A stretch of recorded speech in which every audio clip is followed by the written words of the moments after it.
Standing on the corner with your smile inside my head, and I'm singing to the people passing by.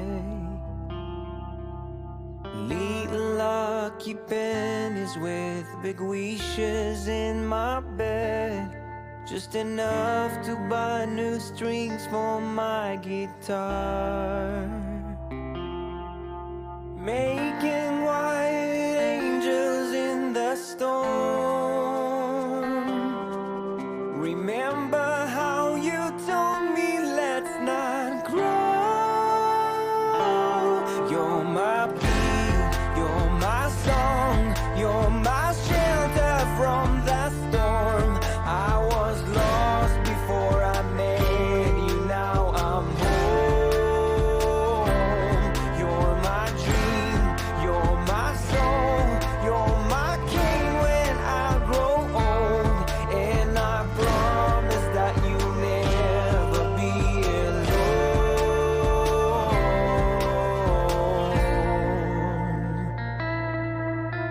Standing on the stage with your words inside my head, a pair of eyes that watch me from the crowd.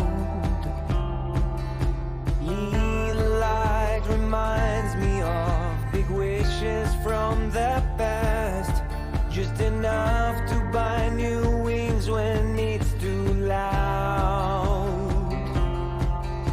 Making white angels in the storm. Remember how you told me let's not grow. You're my beat, you're my song, you're my shelter from the storm. I was lost before I met you, now I'm home. You're my dream, you're my soul, you're my king when I grow old. And I promise that you'll never be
Hello, everybody. Welcome to Tartine in Quarantine, aka a Dovid in COVID, aka, oh, I've already forgotten all of them. Fools for Fools, aka We Need a Revolution. There were quite a few, but the one I settled on was Sourdo's and Sourdon'ts with Jenna Reynolds. I'm Jenna Reynolds, this is my kitchen, and I will make a bet with you. If you do not have the ingredients that you need to make sourdough bread at home right now, I will eat a spoonful of sourdough starter live because YouTube loves that kind of thing. But I'm probably not going to have to because the ingredients are not particularly complicated. I have all of them here in front of me. Flour, water, and salt. I'm serious, that's all you need. You hear a lot of hubbub about people wanting to order sourdough starters online, and this sourdough starter used in a San Francisco bakery is 160 years old and all that kind of stuff. But frankly, you hear on the news about a yeast shortage, and I kind of chuckle a little because there's no such thing as a yeast shortage. It's on your hands, it's in your flour, it's in fruit skins, it's in the air all around us, and all you need is flour, preferably unbleached, and you can make sourdough bread. Now, I promise I'm going to explain things a little bit more, quite a lot more actually, but time is the fourth ingredient, and we need to start now if we're going to make this in time. But first, always put on your apron. I have never baked anything and not gotten flour entirely down my front. Your apron need not be quite as dirty as mine, but I like to think of it like being an 18th century doctor walking into the operating theater just sort of pre-covered in blood, and the patients think, oh wow, that's really encouraging. That doctor has done one of these before. Hopefully. All right, so if you take a look here, this is very simple. You add your flour to a bowl. This is 450 grams of flour. To that, you add 350 grams of water. Why 350 grams of water? Get there. Easy. And then for this, we are going to add our salt right away. There is a little bit of controversy about adding your salt this early, but it doesn't matter. It's fine. Then you're just going to mix that up, and you are going to have a dough that is simultaneously too wet and also too dry. It should be shaggy and sticky. And there are really two kinds of people in the world. There are people who look at a dough like this and they think, wow, that is so shaggy, that needs more water. Or they look at it and say, that is so sticky, that needs more flour. Well, you're both wrong, because we forget the last ingredient, time. So this is going to take 30 minutes for all of the water to fully absorb into the proteins in the flour in a stage called autolysis. Autolysis is one of the most important stages that people usually forget when making bread, but this is where the gluten comes from. And when you're making a freestanding loaf, that is a loaf that isn't supported on its sides by a baking pan, it needs to have a really strong internal structure in order to keep its shape and have a good rise without collapsing and becoming dense. You need a lot of gluten for that. So today we're not even going to think about whole wheat and other kinds of, non-glutinous flours. We're going to be talking entirely about white flours, particularly bread flour, but if all-purpose is all you have, we can make it work. Let's just not get into the more complicated stuff. Baking bread is really simple, but it's also kind of complicated too, for reasons that will become clear soon. All right, I'm going to get started, turn on my timer for 30 minutes and wash some of this crud off. So, if you take a look in the description of this video, you will see the class notes. There's a whole lot of goodies in there, everything you need from the formula and the schedule I'm using for this particular loaf. Also, substitutions. Not everybody has all the things that you're going to need here. I've got a lot of fun baking toys that you may not have here in quarantine or not have a way to get. And there's other things that you can do.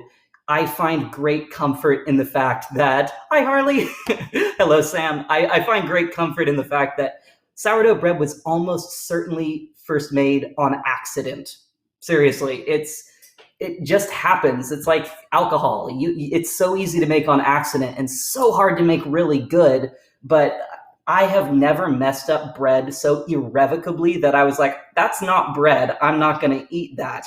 It's always just like, that's pretty good. It's like pizza. When it's bad, it's fine. So the first thing we're going to talk about is that weird thing that I said just a second ago that you might have skipped over. I didn't say recipe when I was talking about the bread. I said formula and schedule. That's kind of a semantic thing. Recipe works too, but I like to draw a firm distinction because recipes are things for pastry bakers. They're things for cooks sometimes.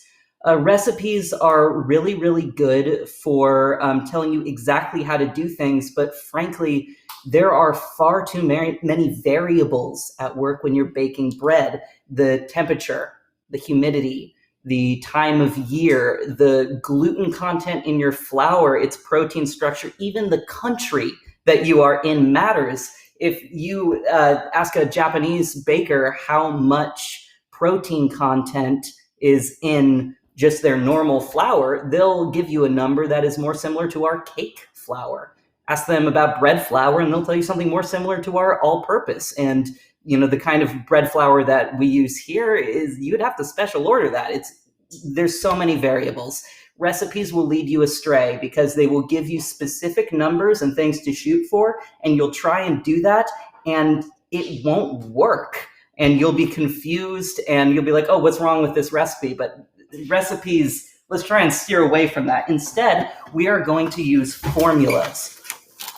Now, a formula it's kind of like a recipe, but broken down, and it's usually given in this very specific kind of format. So I'm going to bring this pad of paper here over to this camera, and I will hold it up so you can see it. But now that I've talked at length about how simple sourdough baking is, let's move on to everybody's favorite part, math. So here's the thing about baker's percentages or baker's math. It's not that complicated. It looks a little bit scary, but pretty much whatever flour you're using, and today we're going to be using 100% the same flour, entirely white flour. Whatever the weight of that is, we are going to define our flour as 100%. Just bear with me here. We are just going to define it as 100%.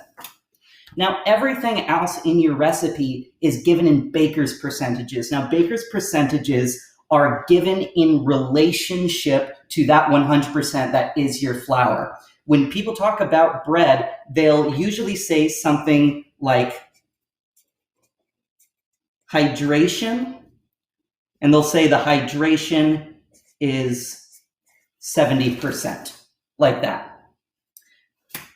Now, what does that mean? 100 plus 70 is 170. That's more than 100%. So unless you're making 2 loaves, you can't just add those up and have that make sense. No, hydration percentage means, and just like all other baker's percentages, that there is 70% as much water as there is flour. So let's put some numbers to this. So if the amount of flour that we have is a kilogram, yes, we're using metric, and so will you for reasons that will become abundantly clear. We have 1,000 grams or a kilogram of flour. Now, if we multiply that number times 70% or 0.7, we get 700 grams of water. It's that simple. You can scale this up and you can scale it down to any size you like, and this will hold true. You are not beholden to making a single loaf. You are not beholden to making 2 loaves if they say so and cutting it in half and all that. You can just multiply it by the percentages. Now, most recipes and formulas call for about 2% salinity, 2% salt. And so using that same method, 2% times 1,000 grams is, correct me if I'm wrong here, but I believe that is 20 grams. That is the perfect way to define your bread. Save one more thing, because the last ingredient is your starter. Now, your starter is just flour and water and thyme, so I'm not counting it as a separate ingredient, but the amount of starter that you use in your dough matters. It's called your inoculation, like you get inoculated with a shot. You're introducing microbial activity into your dough at a certain percentage. If you're using 10% inoculation or 10% starter, that means that your starter has a baker's percentage of 10%. And that 10% of 1,000 grams in our example here is 100 grams of starter, just like that. Using just this formula here, I can make a loaf of bread. If you give me these 4 things and hand them to me and say, here's my formula, make this loaf, I can do it. Because the important thing here is the relationships to one another. As far as controlling our last ingredient, thyme, there is scheduling, but the scheduling is very flexible, and that's where so many of the variables come in. Because if it's warmer, it's going to ferment quicker. And you need to accommodate for that, and you need to look at it and trust your gut, not the recipe, not me. You will fine-tune your gut over time, and I will give you tests to tell if your gut is on the right track. But ultimately, all of this stuff goes out the window if you say, I think this bread is overproof, and if I don't get this out and into the fridge to retard, or if I don't get in the oven now, it's gonna overproof. Do it. Just because the recipe says one thing, you got to listen to the dough. This isn't making pastry. You don't have to follow the recipe exactly because the recipe doesn't know what your kitchen is like. You do. So I know that right now it is 71 degrees in here, looking at the thermostat real quick, which is actually a pretty ideal temperature, frankly. I have, in a colder kitchen, it will take more time to do certain things. In a warmer one, everything will just be happening super quick. Relatively speaking, 6 hours instead of 12. But yeah, moving on from there, we have our formulas. Now, this example formula that I gave is just to make the numbers easy. It's not the formula we're going to be using today, and it's not the one that I recommend you use either. I have included the formula and the schedule that I'm going to be using in the class notes. So let's see here. Talked a little bit about that. Okay, so the next thing that we want to take a look here is we have our dough right here. It's still very dry and craggly. It's still absorbing all of that water. We're going to help it out, and to make sure that there's no lumps that kind of got left there, we're just going to give it a quick little knead, and this is the only kneading we are going to be doing in this entire recipe. You hear a lot of hubbub about no-knead breads and that kind of stuff, but for the most part, kneading for a freestanding loaf is very aggressive. You're going to tear all of those gluten strands that you worked so hard to get. All I want to do here is make sure all of that flour is damp and exposed to water so that we can maximize our gluten, get all of that hydrated, and just work that in. Our timer is not yet up. We're not done with the auto lease. We just want it to happen evenly. I've made bread that turned out just kind of a little bit lumpy. You can look inside and see little clumps of flour. It's fine, but it doesn't have to be that way. And don't be afraid to get messy. It's going to happen. You can wash your hands after. I recommend short nails. You can do it without, but you're going to use your hands. You can't use a stand mixer for this. There are specialized machines, but you're not going to get one. You're not going to want one. They're for big restaurants who can't do all this stuff by hand, but you can. Use your mitts and wash off.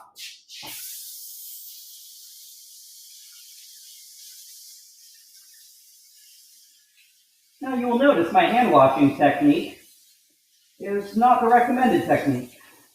That's because I washed my hands before and I'm just trying to get the dough off.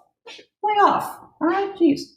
Okay, let's check my timer here. So this can go for quite a bit longer, but already, if you take a look at it compared to how it was before, it's starting to become just a bit more cohesive. It's really hard to look at it when you first start and think this is going to be anything. But just give it time. It'll absorb. So real quick, if you take a look at the class notes, you don't have to. I'm going to be mostly reading this out. I touched briefly on metric and why we use metric. And if the simplicity of that math didn't tell you, the fact that really all formulas are going to be given in that is reason enough to use it. But also the simple fact of the matter is that you are going to be using water, and milliliters is defined as 1 milliliter is equal to 1 gram of water. It makes things very simple when you're trying to do baker's percentages in relation to grams of flour and need to figure out all the water and stuff. It's very easy to convert. Moreover, it's just better for precise things. Sorry, it is. So that's going to be what we're using for this. As far as how we're going to move forward using that, let me see what I wanted to talk to y'all about. Okay. So in the class notes, there is this. This is a contract. I went to a notary, and I had to make a contract for you to sign. It's very legally binding. I'm sure you've read over it already, but in case you haven't, I will read it for you. I state your name, hereby solemnly swear to measure my compactable ingredients by their mass and not their volume. I swear to never give measurements of flour in units of cups and to always use grams. I will never post a recipe on the internet where I can see it and get frustrated with you. And I will never post it in which I define my bread by the cups of flour it uses and will instead give it in grams, along with the water content in grams, as well as its hydration percentage, or just enough information to be able to calculate that. I certify that I understand that the volume of flour depends on the degree to which it is compacted and its density, and that volume is an unreliable, subjective, and irreplicable unit of measurement for flour. I swear that should Jenna break into my house in the middle of the night and shake me awake while screaming, "How does one measure flour?" I will respond with, by mass, by weight, in grams, or some other such correct response. I swear that should I not have access to a scale, I must measure by volume. I will place the measuring cup, if I must measure by volume, I will place the measuring cup on the table and lightly scoop flour into the cup and level with a straight edge to produce a consistent and replicable level of compaction equivalent to approximately 125 grams, and that I will only do this as a last resort. I swear that I will not scoop the measuring cup directly into a bag of flour, which would cause it to compact in a way that is much less replicable. I understand that should I break the terms of this very legally binding and absolutely real contract, Jenna can put a little clown nose on me and clown makeup because I am a clown who measures flour in cups when making bread like clowns do. And then if you could just print your name legibly so I can read it, date it, I believe it's the 17th, and then sign and just mail that to me. If you can get to a notary, great. Otherwise, I will do it for you, and I will hold you to it. Measuring grams. Flour, as you apply force to it, its volume can decrease by up to half. So if you've ever made bread from, a mommy blog recipe before and it didn't work very well, a common reason for that is because often they give the amount of flour in cups, and I'm like, I don't know what to do with that. That could be anything. That could be any weight of flour because its density depends on its compaction. All right, so now that I've lectured you enough, it's actually not that important, but please, it's better. Okay. So a little bit of brief, and I swear I will keep it brief, history about sourdough. I'm one of those people that I got into this because, you watch movies like, Howl's Moving Castle, and you see Sophie like with that big crusty loaf of bread, and she like tears off a piece of it with the cheese, and you're like, oh shit, that looks good. There's some charm to sourdough bread that way that I always wanted to get into. And so for me, bread has always been tied up in history. It's this very, very old human tradition. The story of humanity is the story of grains, of bread, and of rice, depending on which parts of the world. Here we're talking about flour, the oldest known excavated piece of leavened bread is from 3700 BC, dug up in Switzerland. But almost certainly bread is thousands of years older than that. The leavened variety probably dates back at least a few thousand years earlier to Mesopotamia or ancient Egypt in the Fertile Crescent and the Middle East. We have evidence in hieroglyphics of ancient Egyptians making bread in much the same way. I have here something rather interesting. So this is an excerpt from A Brief History of Vice by Robert Evans, a very good book. It's about the history of sex, drugs, alcohol, and how those things have affected the way that civilization has developed. We kind of like to push those parts of history off to the side a little bit, but they actually have had a very deep and impactful part in this broader story.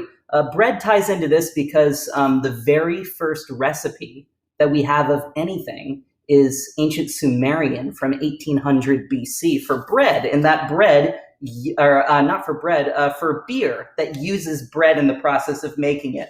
So the very earliest recipe known to archaeology is an ancient Sumerian guide to brewing beer. It's written in form of a hymn to the goddess of beer, Ninkasi, literally the lady who fills the mouth. Sexual innuendo apparently had not been invented yet. And it describes in detail the ancient Sumerian beer brewing process. That process started with the baking of bread made from barley flour, malted barley, and honey. Delicious as that sounds, this bread, bapir, wasn't for eating. It would be baked twice and stored until the time came to crumble it into a mixture of smashed dates and water, and then brewed into a hearty, unfiltered beer. This probably wasn't the first beer in history, but it's the first beer, the first anything that we have a recipe for. And I think that matters. In the middle of all this crazy, I find it really comforting that for the last 10,000 years, people have been making bread in much the same way that we're about to here. They didn't go to the store and buy yeast. They did it like this, and they didn't understand why it worked, but they did it anyway. They were doing it before you had to bake a loaf to buy a slice, and they'll be doing it long after. If all these things that we took as written in stone, that the second the C word happened, everything kind of went out the window. If none of those things ever come back, I promise you, people will still be baking bread just this way. So I think this has gone on long enough for Autolyse. It would probably ideally go longer, but luckily here, unlike, you're probably not using the same flour as me. I'm using, just because it was the only thing in stock and I had been looking for an excuse to order it for a long time, I'm using a big 25-pound bag of like specialty, locally milled bread flour, really nice stuff with a high protein content that builds up a lot of gluten. So the Autolyse isn't as hugely important, but if you're using supermarket bread flour, it is. Give it 45 minutes to an hour. And if you're using all-purpose flour, probably feed your starter. We'll loop back around to that, and mix up your ingredients and let that sit overnight. Just let it get fully hydrated, because you want to get all the gluten out of your all-purpose flour as you can, because there's just not a whole lot of it. I'm going to fill up some water to dunk my hands in to make handling this wet dough easier real quick. A quick note on that. Wet things don't stick to wet things, and dry things don't stick to dry things. If you want to handle really wet dough like this is an 80% hydration. I briefly mentioned the numbers, but when you account for the starter, that's going to be 100 grams, 50 grams of water, 50 grams of flour. It was 450 grams of the bread flour and 350 of water. That's an 80% hydration. That's pretty high. It's a little bit harder to work with, but because of the protein content of this flour, it's fine for me. For you, if you're using all-purpose, you're probably going to want to go for more like 75%, if not lower. Trust your gut. It should be wetter than you think, but not too wet to work with.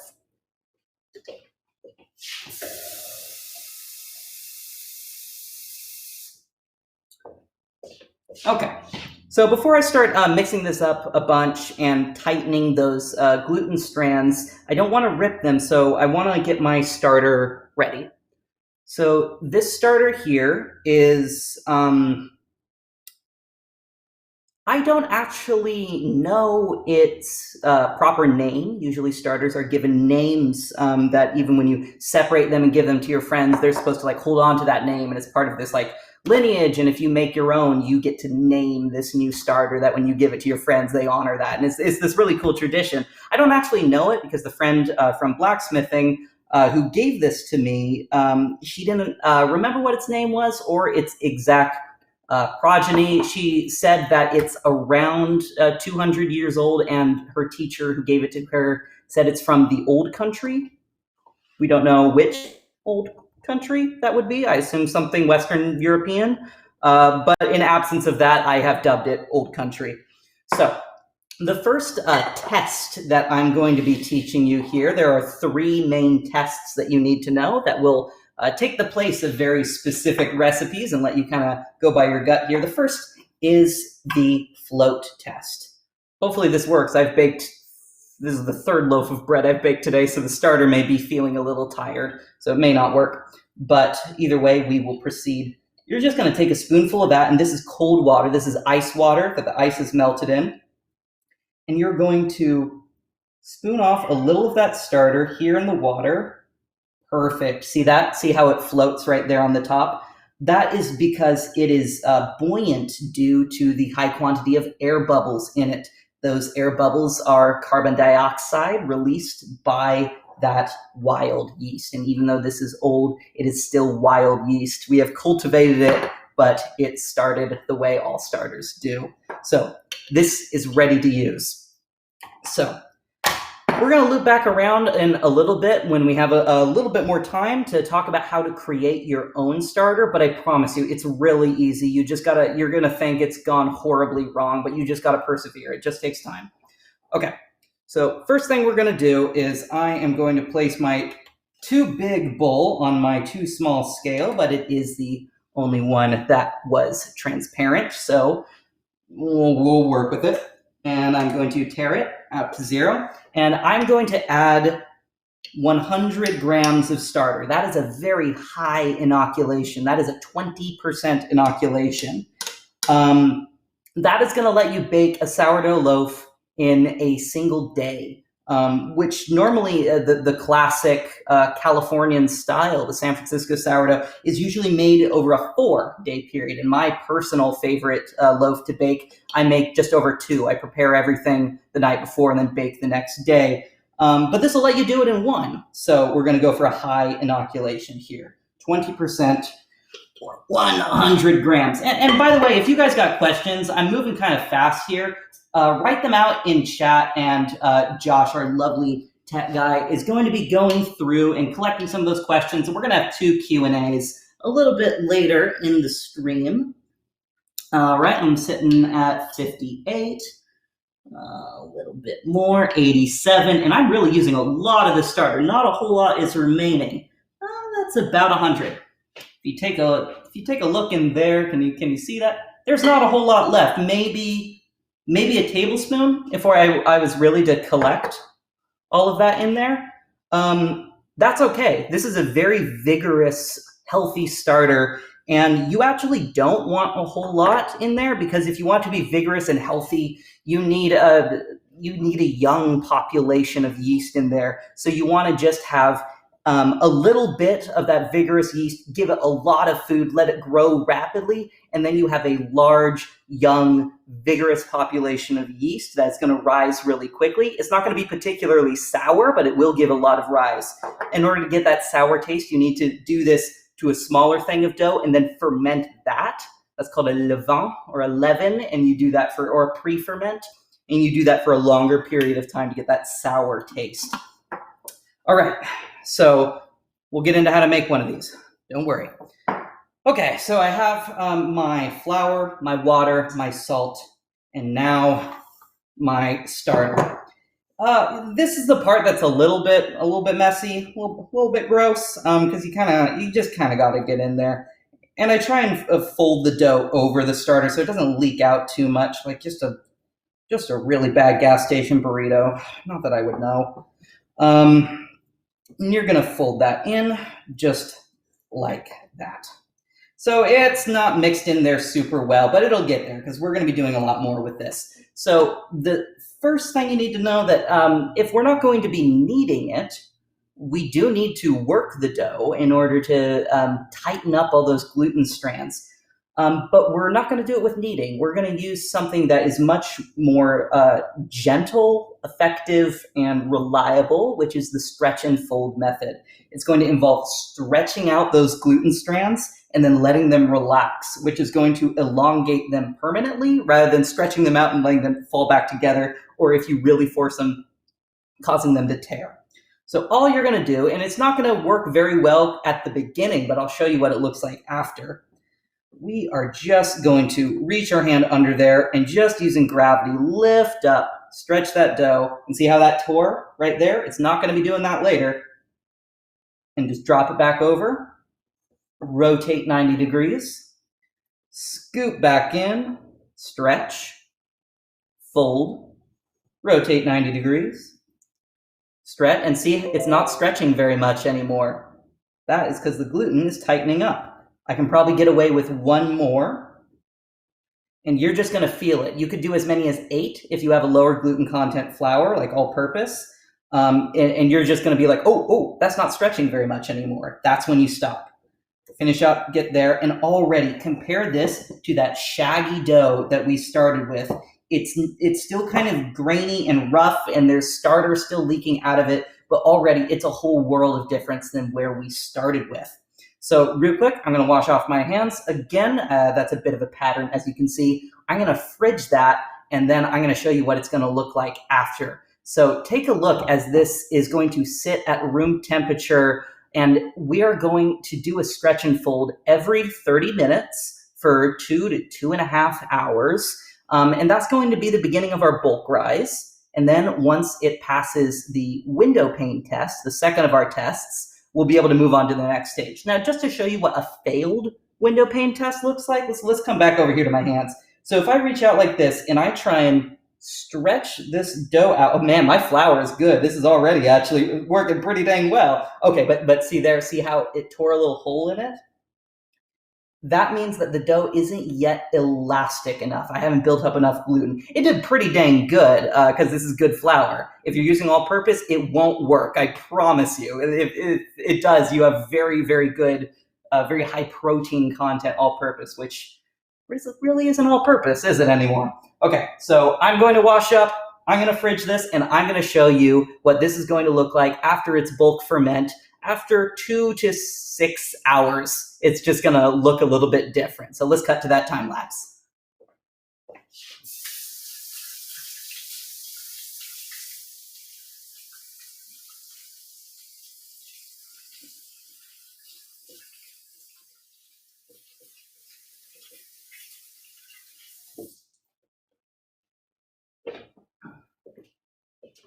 All right.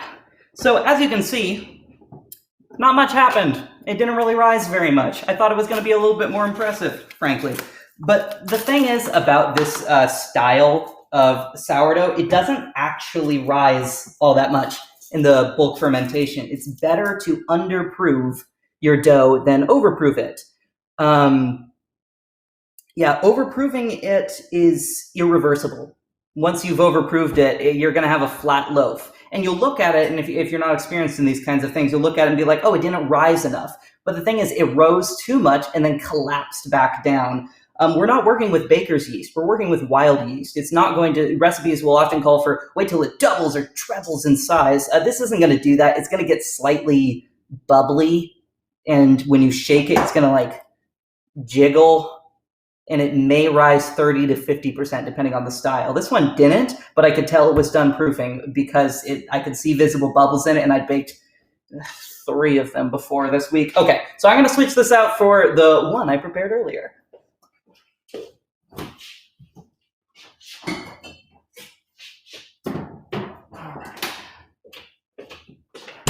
I went on Nextdoor, that website. It's like social media for you and your neighbors. And I was like, please, I'm going to have 6 sourdough loaves in my house. We eat them pretty quick, but we can't eat them that fast. Help us.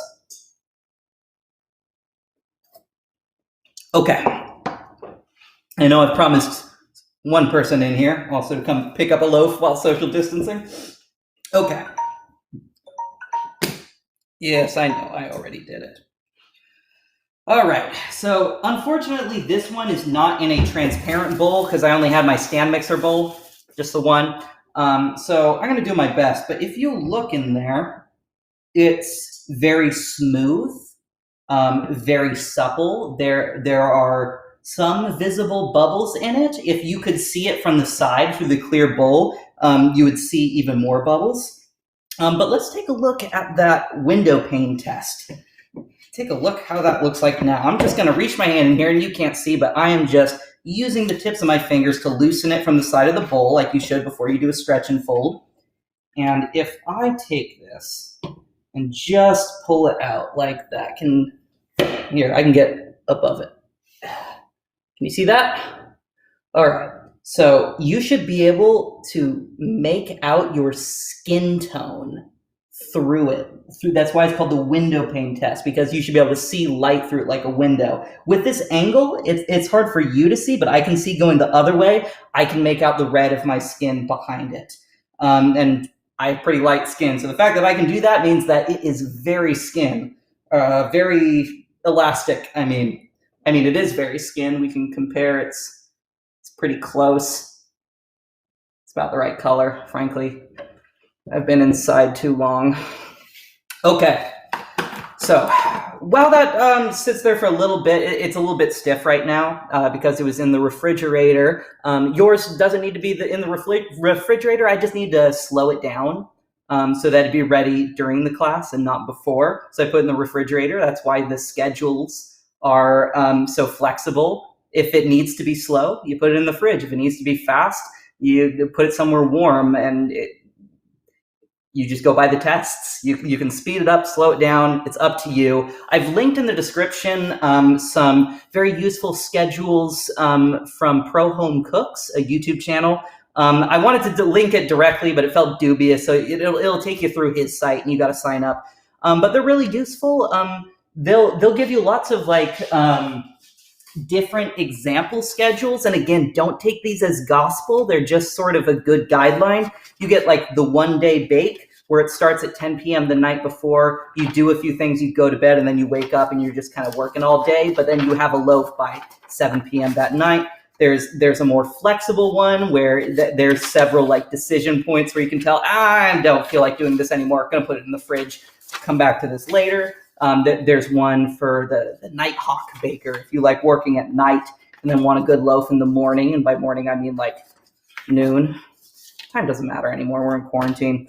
There's a 9 to 5 bake, so I mean this was more applicable when we didn't work at home. I worked 9 to 5, but I'm still baking using the 1-day bake sort of model because I'm gonna go on a bathroom bake. Does a few stretch and folds, puts it back. Okay, I'm back. It's very easy. Then there's this one. Mad props if you do this. The real baker. You got to get up at 5 in the morning for this one. But then your bread is ready by 1. Fresh bread. So that's real nice. Okay, so let's talk starters. You saw me use mine. You saw the results that you can get with it. But if you don't have one, how do you make one? And the answer is you get a jar and you put some flour in it and you put some water in it and you wait. There's already yeast in the flour. That's all you have to do. Now, if that's all you did, all of the sort of bad bacteria that we associate with spoiled food and moldy bread and stuff would take over and it'd get really gross. And it would not be a starter. Don't bake with that. What you have to then do is add more flour and more water. And what that's going to do is continue to feed the good yeasts that we do want. I have a little 1-page in the notes on how to make it, and I talk a bit about how there is a war going on in that jar, and you need to fund the ones that you want to win. In this case, the yeast. You need to make conditions that are good for them and bad for the rest. And luckily for us, the conditions that are good for the yeast we do want is bad for the rest. And when the yeast is doing well, they produce acetic and lactic acid, which are major flavor components to sourdough bread, that kill off everything else, the stuff that you don't want. Sourdough starter is stable at temperature, room temperature, so long as you keep feeding it, because it will kill off everything else. It's fermented, and it means it's safe because, yeah, it's full of bacteria, but it's the kind of bacteria we want, so it's fine. They'll kill off everything else. So I talk about it a little bit more on the page, but you just keep feeding the thing. And once you get up to the jar being full, or about halfway full in this case, you need to start discarding.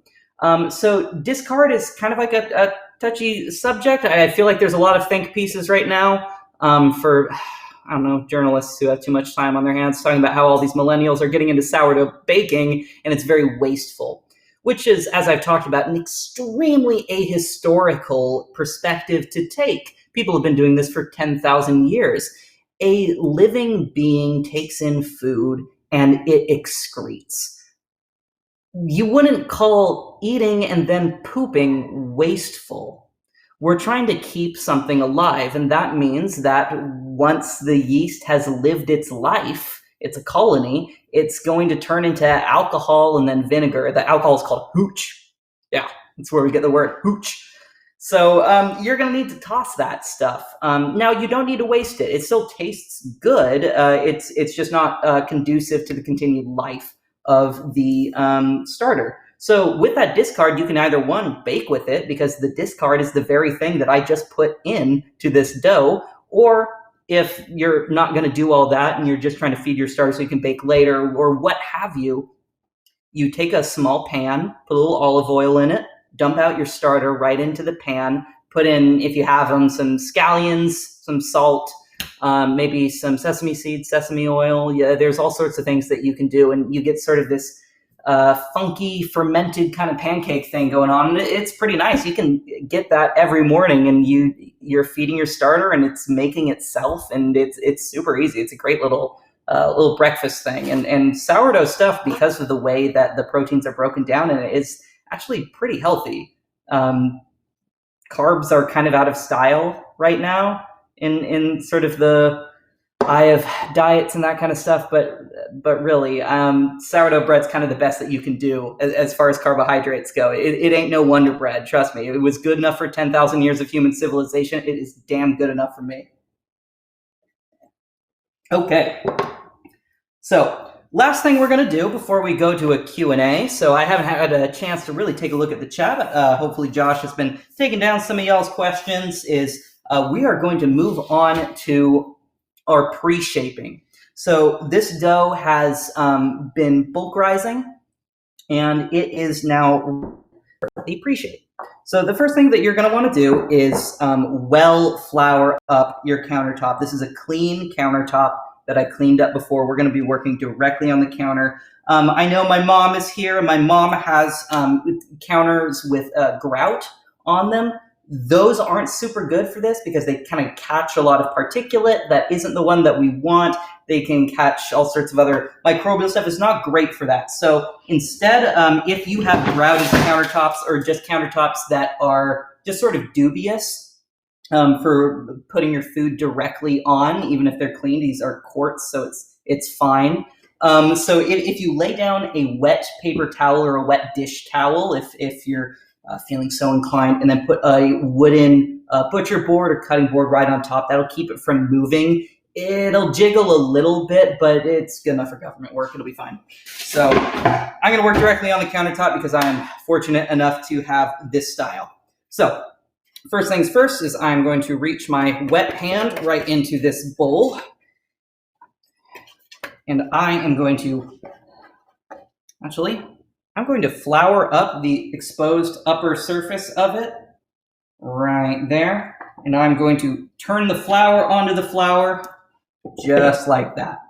All right, is this good? Can y'all see what I'm doing here? All right, we're about to do a lot of very hands-on kind of stuff. This is the part that I would say is hardest about sourdough baking, is manipulating the dough, because it's not like cake. It's not like a loaf kind of bread where you just kind of pour it in and let it do its thing. There's actually a very specific way that you have to build the structure. It's kind of like tempering steel for any of the blacksmiths in the audience or metalworkers. It's the internal structure and stresses on it have to be working in exactly the right way. And you want to build up stress in such a way that it cradles itself and supports itself. And there's 100 different ways that you could do that. We're going to be making a boule, or French for ball, a round freestanding sourdough loaf. And I'm going to show you one way that you can do that. So first of all, we're going to take our sloppy mess, and we are going to, just to begin to tell it about its future as a loaf of bread. This is not going to be the final shaping. This is called the pre-shape. We're just going to tell it what it's going to be. So we're going to stretch it out into a rough sort of rectangle here, like that. And then we are going to take 1/3 of it vertically, going this way, 1/3 of it, and we're going to fold that over the middle third, just like that. And there was flour on this side. There was no flour on this side. It'll adhere to itself super well. Then you're going to take the other side and turn it over just like that. Press down, even it out, just like a letter. Now this is looking as little like a ball as is possible for anything to look at this point. But now for this. I'm going to take my bench scraper. This is probably my most important tool. If I had one tool for baking bread, it would be the oven. But the second one would be the bench scraper. If you don't have a bench scraper, any sort of I don't have one. Any sort of metal spatula will do just fine. You can use a plastic spatula so long as it's pretty dang flat and you flour it up. The dough might want to stick to it. The idea is this is very thin and the dough isn't going to want to stick to this as much as my fleshy thingies. So what we're going to do with our bench scraper, and if you don't have anything that could work, just use your hands. It'll be fine. So I'm going to get under here. And I'm going to grab here and I'm going to roll it up lengthwise, just like that. And then I'm going to pull down just so it kind of covers itself. I can press those seals down, kind of like a dumpling, but don't worry so much about it being a good seal. Nothing's going to spill out. It's all the same thing. And already, it is not yet the shape we want, but it is building up the kind of structures that are going to let it be a loaf later. So as this bench rests for a little while, I built up all this tension in those stretch and folds and in shaping this right now, and I want it to be very loose, like I just had a day in the spa. So I'm just going to let it go there, and you can see I'm going to, so normally, no, it's in the fridge. Dang, I wish I had the glass bowl for this. I just cover it with a bowl like that, and when we come back to it and I lift this up, it's going to flatten out somewhat. Not as much as it was before. It'll still have an idea of its shape, but we do this one more time, and then we're going to be able to move on to the final shaping where we get this kind of water balloon with this tight, glutinous skin on the outside and all of this soft, watery dough on the inside, which is full of these little air pockets. And when it hits that hot oven, it is going to rise a lot. It didn't rise very much when we did our bulk rise, counterintuitively. But the oven spring, it's going to double in size at least. It's going to get a lot bigger, and we're going to have to do some things to accommodate that massive rise that's going to happen here. In order for it to do that, it's got to have a good skin and a nice wet inside. Oh, that's the other thing. My oven has been preheating this whole time with a Dutch oven inside it at 500 Fahrenheit. 500. That is probably... If you're like me, that is probably hotter than you've baked anything before. Some recipes just say as high as your oven can go, 550, 600 degrees, because you want just this massive oven spring, and you have a very short window where that's possible. It's only possible while the dough is elastic enough for it to stretch, because once it's cooked, it freezes in place. And so wherever it is there, you better hope that it's right. So it's got to rise as fast as possible. 500 degrees with the Dutch oven. So I can't take it out now to show you. Well, I suppose there's no reason I can't, actually, now that I think about it. Hold on. Let me glove up. My hands are still kind of floury, but it should be fine. I'm going to show you what the Dutch oven looks like if you haven't seen one before, but it's very hot. So I'm going to briefly just show you on this camera here, and then I'm going to put it back, because currently this is iron at 500 degrees. So it's pretty hot.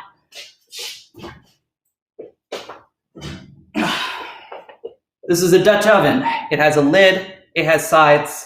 Woo, woo, woo. It's very hot. Woo. So these gloves, I really like them.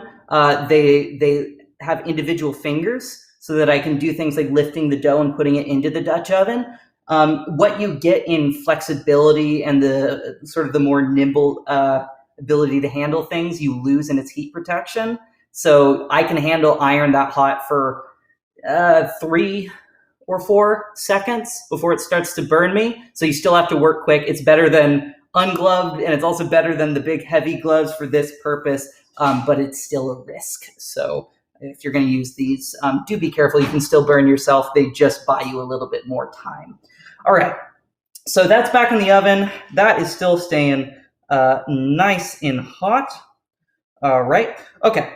So timer's on that thing, but it's pretty loose. This was already doing pretty good on the gluten structure. So I haven't been keeping a huge eye on the chat, but right now, while this is going bench rest, yay, mom chat out, hates the grout. Yeah, I know. Countertop envy. I had no part of this. I'm really lucky. I happened to get into baking bread once I had this countertop. I said, yes, quartz. It's awesome. So Josh, if you're able to put a couple questions on the screen. Okay, so if flour equals X, hydration equals 0.7X, and so on, correct. So your flour is the variable by which all other things are judged, and the number that you put in front of X isn't necessarily 0.7. That's a separate variable. Flour is your X, and hydration is your Y. It could be something else. 70% is a pretty low hydration, actually. If you're used to other kinds of bread, that'll sound very high, but it's pretty low. I like to go for 80%, if not higher. So whatever that variable is, you turn it into a decimal and then multiply it by the quantity of flour. 500 grams of flour in this case, and that includes the flour in the starter, by the way. So you got to make sure that if I'm going for 500 grams of flour, you then multiply that by 0.8. So for me, that was 400 grams. And then I have to subtract 50 from each. For 100 grams of starter, at 50 grams of flour, 50 grams of water a piece. It looks better on paper, but then what you do at the beginning becomes 450 and 350. It's a little weird, but when you do the math, it all plays out. And if you don't want to do the math, I did it for you, so you can just follow my recipe and your gut, and it'll be fine. Cool. I hope that answers your question. So do you need a Dutch oven, or is it possible without one? By Olivia. If you throw that one up on the screen. So absolutely, you can do it without a Dutch oven. If you take a look in my substitutions page that I've made over there in the class notes, I talk a bit about how to do it without one. So the Dutch oven serves two main purposes. The first is thermal mass. Big fancy word for your oven is mostly air. The oven can be 500 degrees, but what does that mean? It means that the air inside the oven is 500 degrees, as well as the surface around it, but there's not a whole lot of meat there. So when you put a big, wet, heavy thing, like a big chunk of dough in there, the temperature is going to drop significantly. Because you're letting it out already with the door when you open it and put it in, and then it's going to suck up all this heat and it'll drop a whole lot. You need thermal mass. Iron is great for that. And that iron should be, as Joy, if you're here, when I'm blacksmithing, I have a tendency of being like, oh, it's hot, I can forge it now. It doesn't need to be hot. It needs to be hot. You got to go one step beyond what you think. So if you don't have a Dutch oven, you can use, where is she?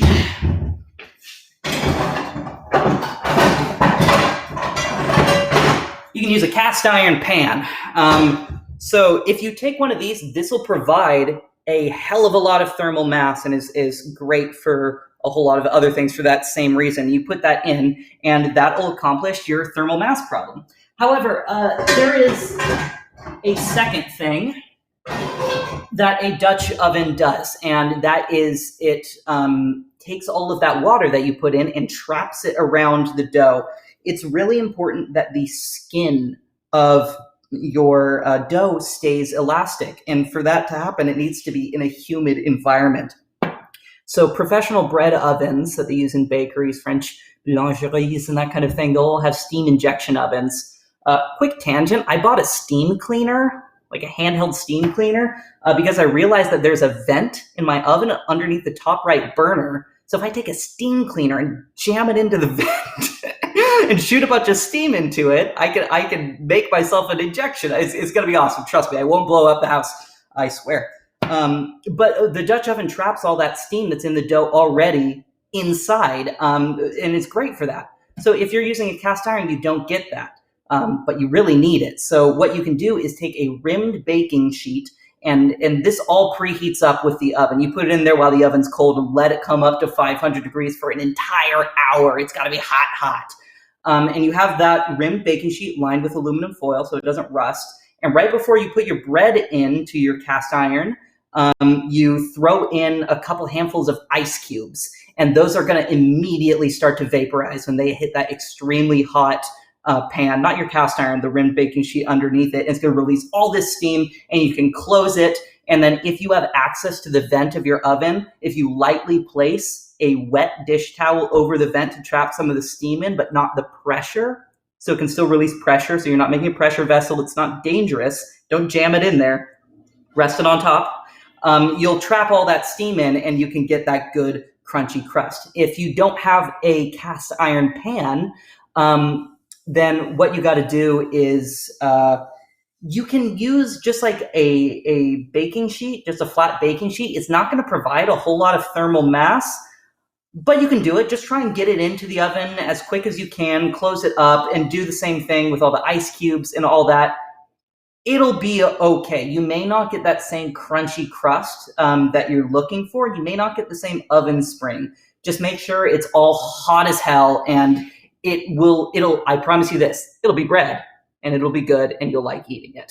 But if you can, Dutch oven is real good. I hope that helps. Let's see. If it doesn't pass the window pane test, hold on, I gotta move my little chat box here because I can't read that. How do I make this go away? Aha, okay. So if it doesn't pass the window pane test, does that mean it needs to rise longer? No. So those are two different things. The rise is not what makes it pass the window pane test or not. It was hard to show this because I was already baking 4 loaves in order to do the time skips that I need to compress this long process. But ideally, there would be one more where I would show you doing the stretch and folds multiple times. You're welcome, Olivia. Thank you for coming. You would be doing those stretch and folds every multiple times and checking each time. And then once it passes the window pane test, then you let it finish the bulk rise. Or if it hasn't passed yet and it's getting near the end of the bulk rise, throw it in the fridge and keep doing your stretch and folds. If it's not passing the window pane test, it means you need to do more stretch and folds. So if your bulk rise is happening pretty quick, but it's not passing the window pane test, if you're using all-purpose flour, it may not. Put it in the fridge and still, same thing, every 30 minutes. That's just to let it relax, and don't just fold it over.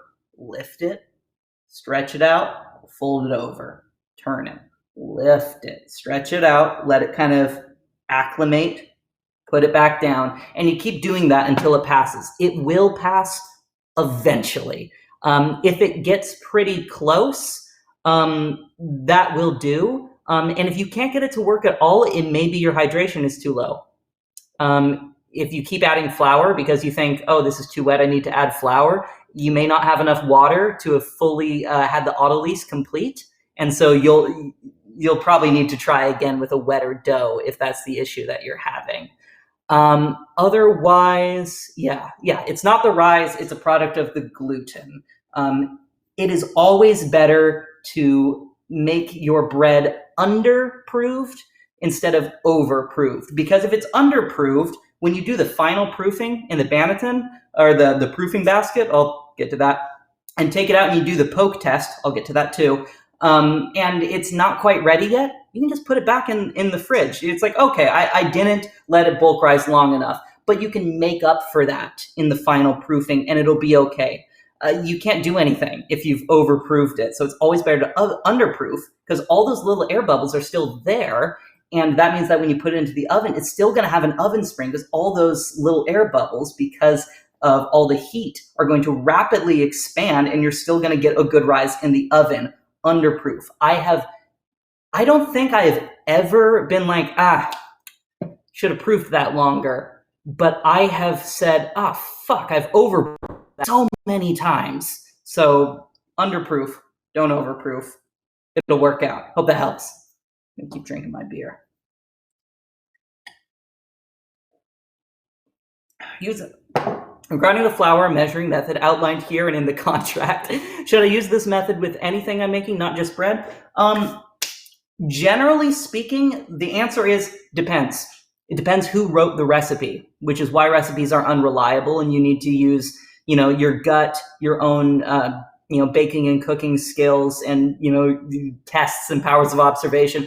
Because if they're giving their measurements in, cups, for cooking, it's usually fine. For baking, it's usually not fine. For cooking, it's fine.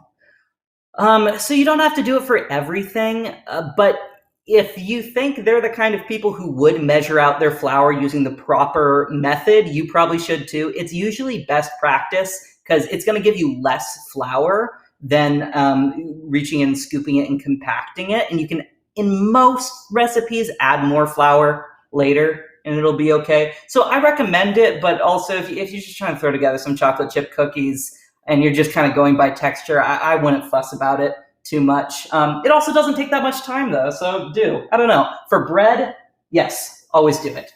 For everything else, whatever. Hope that helps. What if you're the same color as the dough? Well, I mean, I don't have enough information to fully answer that one. Is that a problem you're having with your skin or with the dough? I can help you with one of those things. So it also depends on the kind of bread you're making. Hard to say. Yeah, I'm pretty close to that dough skin tone. Hope that helps. Do you need a Dutch oven, or is it possible without one? Oh, we did that one. Yes, yes, it is possible without one. I see, Joy, you asked, how do you know if it's underproofed?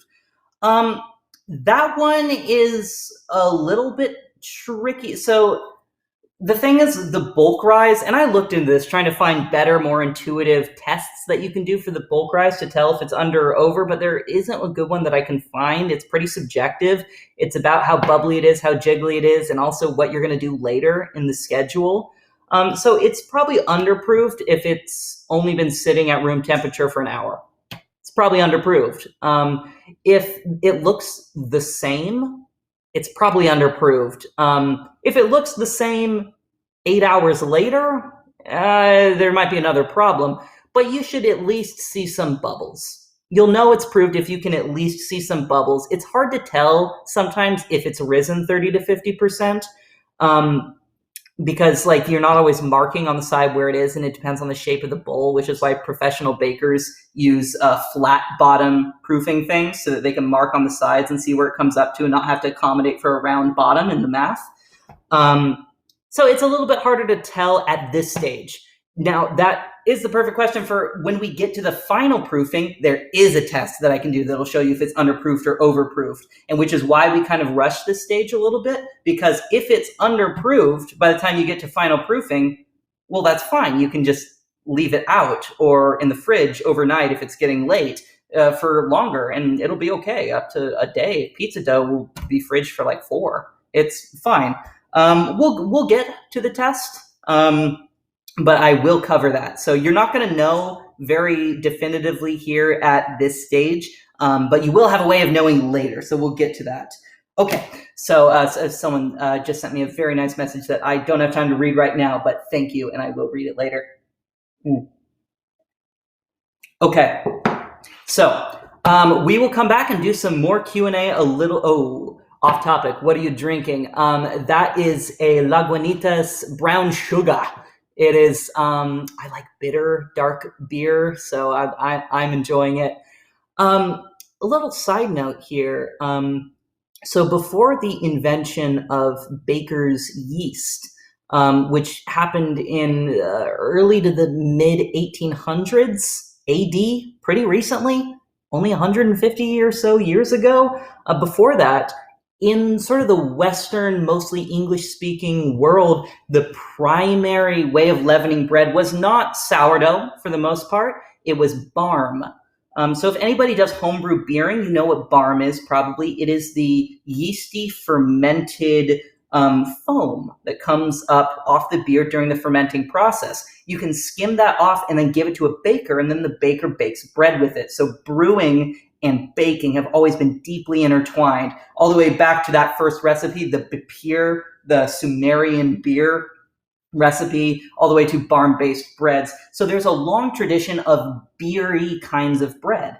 You can replicate that by making a levain, by taking a bit of your starter and then equal parts beer, usually an ale, and flour, mixing that with the starter, and you accommodate for this in your math, whip that up, and you get this sort of beery thing, and you let that go. And then when you add that to your dough, you get this very historically traditional kind of slightly bitter, beery kind of flavor. Or if you want something a little bit stronger, you can take bread, and instead of using water, you can replace 50% of the water with a beer, depending on how strong of a beer it is. Something heavy and more bitter like this, I'd probably do less than 50. I wouldn't do 100%. And it's best if the beer is, well, actually, it doesn't need to be flat. It can be foamy. You can make it work. But beer bread, it's really good. It's good with like mix-ins and things like that. It's real good toasted. Yeah. One other real quick, I got time, so I'm going on a few tangents here. I think it's really cool to talk about the Californian tradition of sourdough because it's one of the things that we're known for. Now, I'm not San Franciscan, but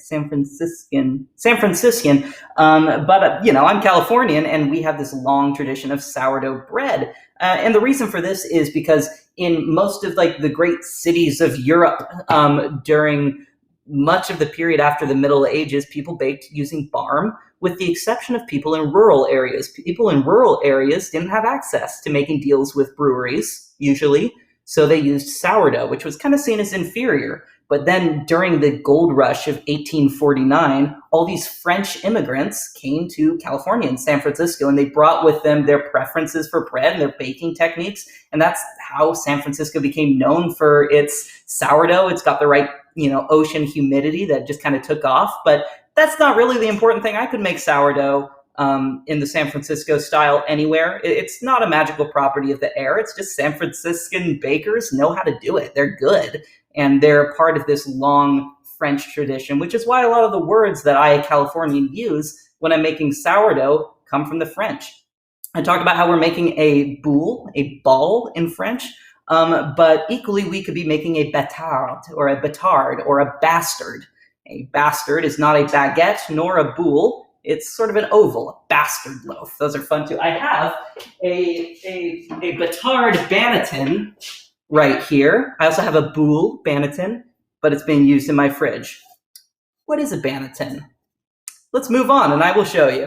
Okay, so if you take a look here at the bench, all right, and I lift this up, you will see that the dough has flattened somewhat. It still has its shape, but it's not quite as tall as it was before.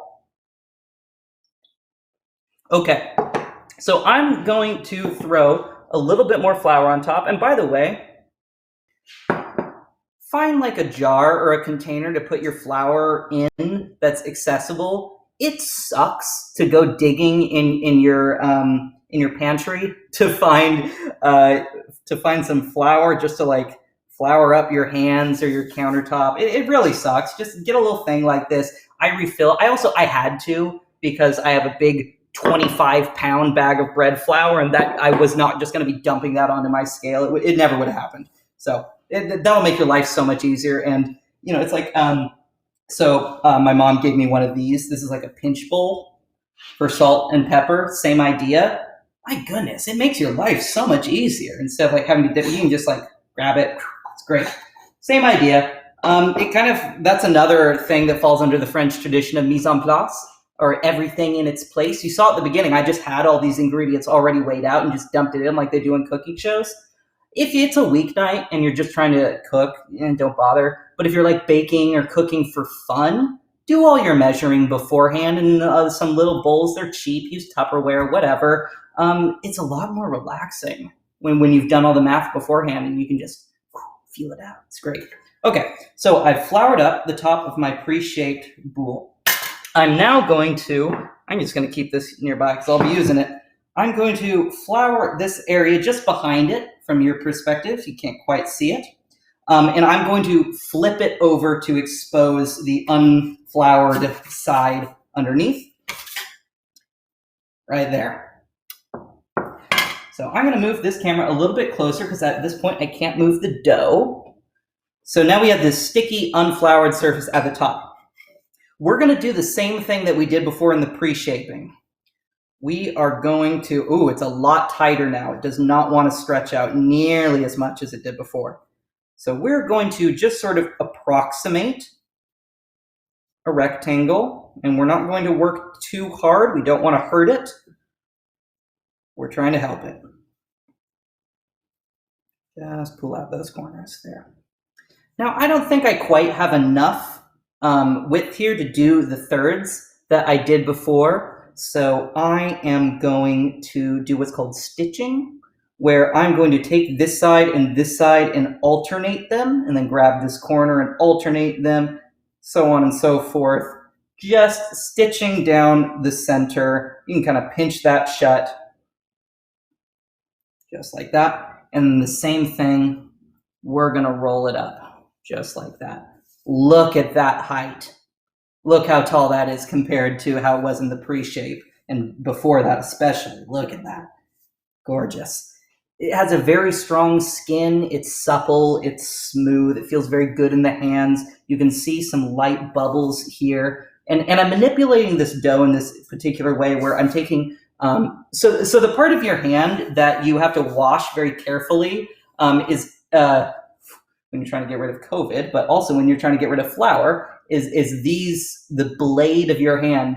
It's very easy to get flour stuck to there, but you're also using it a lot to reach under the dough to pick it up and manipulate it.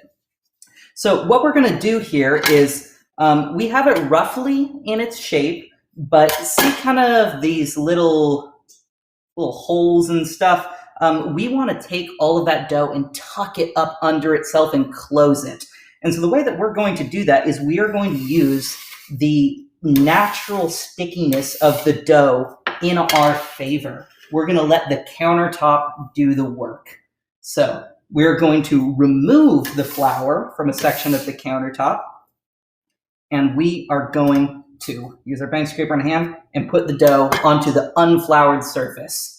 At this point, we've built up enough gluten that it's not going to be sticky, and we've floured the outside enough as we did that that's not going to stick too much in any way that would cause damage to the skin. And then what we're going to do is bench, and we're just going to put it at a 45-degree angle like that, and we are going to support the other side with our hand and push. Just like that. Gonna push. And you can see the way that that tucks the dough up under itself. Switch to the other side. Support and push. We're going to go the other way. Just supporting and pushing it. Tuck the dough up underneath itself. Just like that. I feel like the Bob Ross of flour right now. How's that for a hashtag? All right. Now we're going to take the blades of our hands, get them nice and floured up, and we are going to pick up and push the flour together. This is a more aggressive version of the thing we just did. I'm actually meeting underneath the dough and pinching it together, just like that. Started to get a little sticky there. If it sticks, you'll tear the skin. Tearing skin is never fun. Not for the dough, not for you. So be gentle. Tuck it up underneath, just like that. And if you don't have a bench scraper to do that thing that I did earlier, you can just use your hands like this. Do a nice long pull like that. Just working the dough. Gently persuading it into a ball. Look at that. It's gorgeous. Nice, round, it's plump, it's rising off, it's supporting its own weight. It's going to gain some nice height in the oven.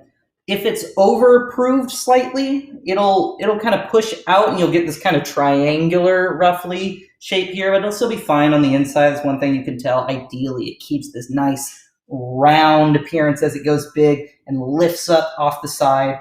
It's going to be really nice. Okay, so I have here the bowl that I had the flour in. So ideally, I would use a banneton. So a banneton is it's made of like a natural wicker kind of, it's made of like reed. And so the idea of this is that, like, one, it's traditional, but functionally, you place the bread in it and it like perfectly regulates the humidity. It keeps the dough in the shape that you want it, supporting it as it does its final proofing. protecting it with all the flour. And you never clean these. I did not prepare this. This is fresh off the top of my refrigerator. All this flour is just from previous baking. You leave that. You don't touch it. It's fine. When you're done, you just sprinkle a little bit more flour in. And when you bake, it'll pull out a little flour with it. It's fine. Trust me. You don't want to wash this or expose it to water.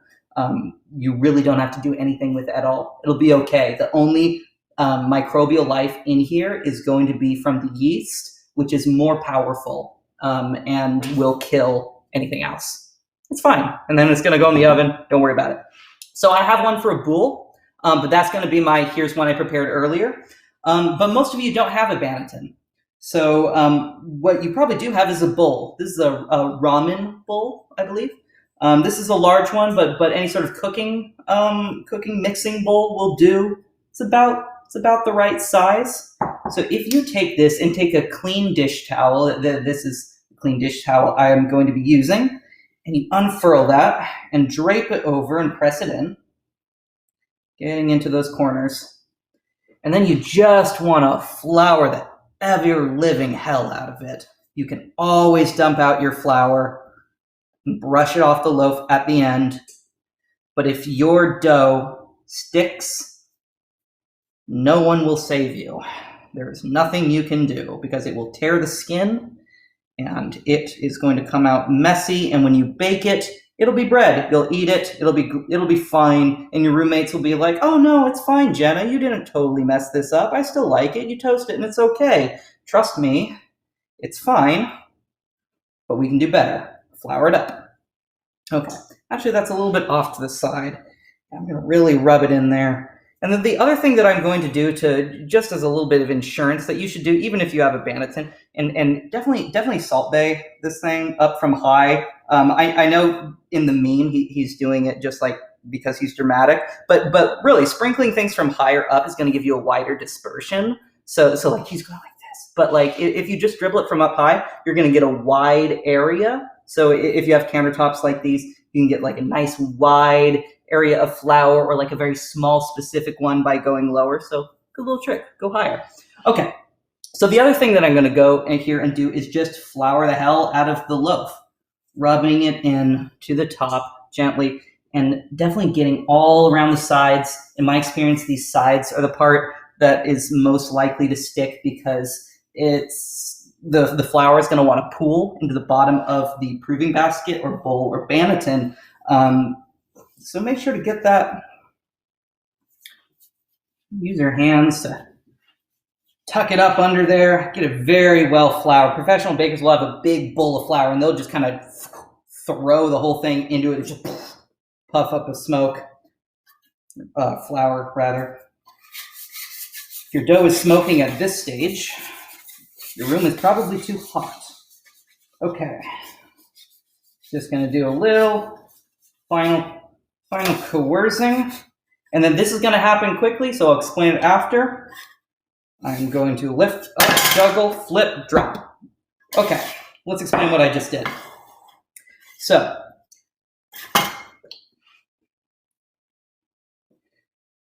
this thing is delicate. You can't just pick it up and move it kind of willy-nilly. So this is going to be our loaf. So, real quick, when it comes to your dough, how thick is too thick? With two C's there. Really quick, I can touch on that real quick. So this is going to be a function of your formula. If you did your math right, this is not a problem that you're going to have. If you're just eyeballing it, I think it's less about thick and more about wet. Don't twist my words there.